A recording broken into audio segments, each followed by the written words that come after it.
السلام علیکم ناظرین۔ 23 مارچ ہم کیوں مناتے ہیں اور 23 مارچ کو کیا ہوا تھا، آج کی اس ویڈیو میں مکمل تفصیل سے آپ کو بتائیں گے۔ اس سے پہلے چھوٹی سی گزارش ہے کہ ہمارے اس چینل کو سبسکرائب ضرور کریں۔ پاکستان میں 23 مارچ کو ایک خاص اہمیت حاصل ہے۔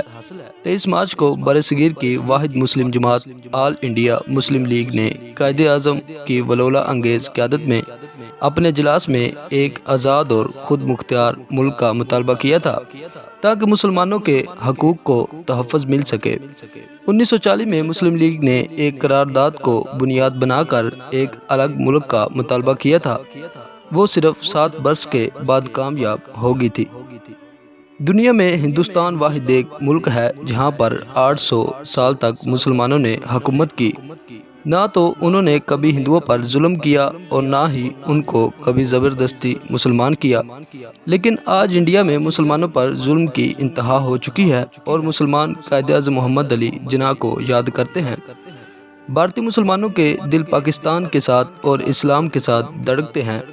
قرارداد پاکستان ہی اصل وہ مطالبہ تھا جس کی وجہ سے پاکستان اسلامی جمہوریہ دنیا کے نقشے پر ابھرا۔ 23 مارچ کا دن ہر سال اسی جذبے کی یاد دلاتا ہے جو قیام پاکستان کا باعث بنا تھا۔ 23 مارچ کو مسلمانوں نے مل کر قائد اعظم کے ساتھ ایک قرارداد پیش کی تھی جس کو منظور کیا گیا۔ اس قرارداد پاکستان اور قرارداد لاہور بھی کہتے ہیں کیونکہ یہ قرارداد لاہور میں ہوئی تھی۔ اس قرارداد میں کہا تھا کہ ہندو مسلمان 2 الگ مذہب ہیں، یہ دونوں ساتھ نہیں رہ سکتے، ان کی عبادات اور رواج ایک دوسرے سے مختلف ہیں، مسلمان ایک الگ وطن چاہتے ہیں۔